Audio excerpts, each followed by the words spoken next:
Before we begin, Merry Christmas to all, and to all, let's enjoy some Star Wars content. Let's break down episode 5 of Star Wars Skeleton Crew.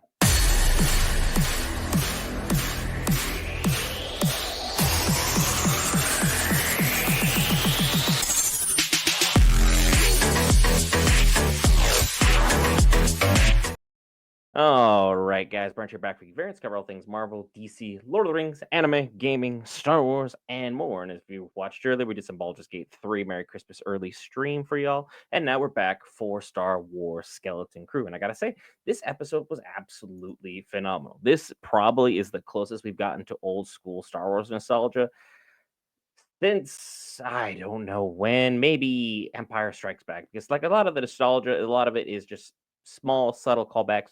This entire episode literally was referencing either the Old Republic or it just felt like it captured a lot of the core elements that I loved about this series when I was a kid.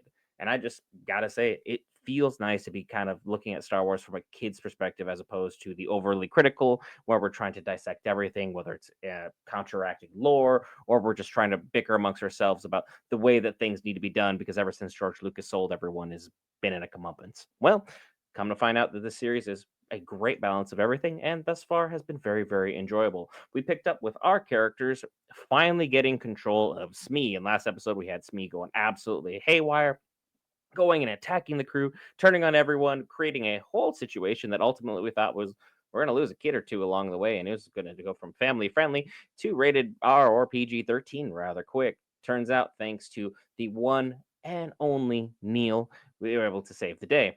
We pick back up with the crew aboard our ship, which we have finally figured out its name of the Onyx Cinder, once the ship of Tak Rened, one of the greatest and most feared pirates out there in the entire Star Wars galaxy, period, according at least to Jod. So the information is a bit all over the place because, as we know, Jod has a perpetuity to be someone who tends to lie a lot.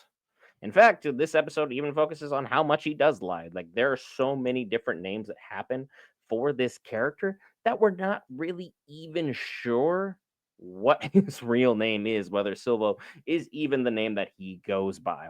But as we go ahead, we figured out that we were able to bypass everything involving Smee, and SM33 was able to give us the information that we're looking for.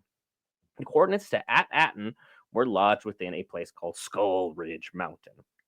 And if you're a child or someone who's adventuring, that sounds like a terrifying place, the worst place you could possibly go.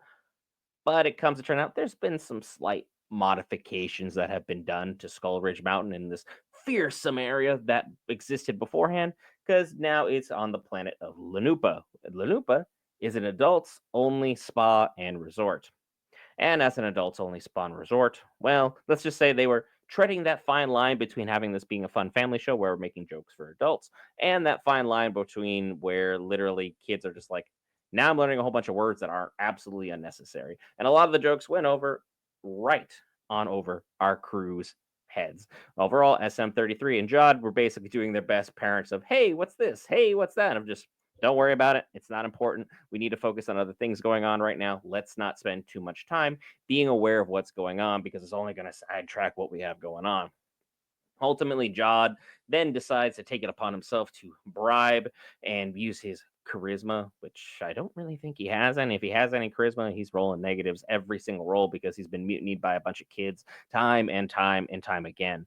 He tries to bribe the lady at the counter so he can go ahead and get access to the suites. He can kind of put his feet up, kind of relax, have a buffet, have a whole situation where he can finally just take a load off his back and kind of just be able to relax because these kids are driving him up a wall.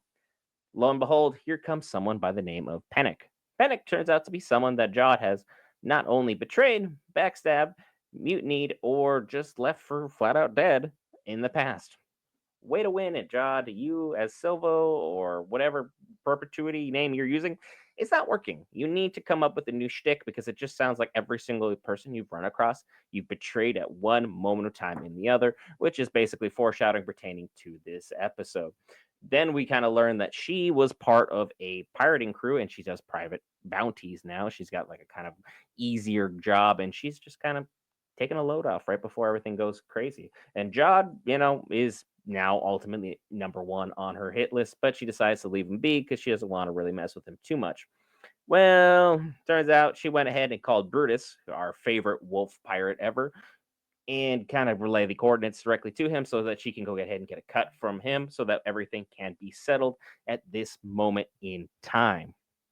As things are being settled, well, everyone has to split up into teams. Our team one is not very efficient. Team two is not very efficient. Turns out team one is a little bit more efficient. They run into someone called Cthulhups. And Cthulhups is someone who's definitely a Cthulhu like S creature. And ultimately, Fern and Wim were able to just sit and talk and regale their story of all the exciting adventures that they've gone on to Cthulhups, who, of course, is all ears because this sounds like a great mystery as long as you're not taking part in this adventure. So as things have been progressing throughout, things have gotten only crazier. Cthulhups decides to help everybody and decides to smash a hole down, and then they're basically going through from one booby trap to another booby trap. Things are absolutely crazy down there. It looks like Baldur's Gate 3 Trap City is absolutely what they're dealing with. We're having lasers chopping off people's heads. We have magnetic pulls that grabs anything that walks within this area that pulls you up into a spike trap. It's a whole kit and caboodle topped off by a lovely acid pit. Because that's always great. You always need one of those. Eventually, they're able to find their way past it, and that's where things kind of take an awkward turn. As Jod is basically able to lead the group in and assert that, hey, SM33, I need you to log in the coordinates. Fern gives it the go ahead, and ultimately things continue to progress where he gets all the coordinates, he gets all the data, and he figures out that the planet of At-Atten is an old Republic mint, aka it's not just has a lot of money, it literally prints money. So you could have an infinite wealth hack on your hands where you could go ahead and take these credits anywhere you want in the galaxy and be filthy, stinking rich. We've seen 5 or 6 of these basically be able to bribe a concierge.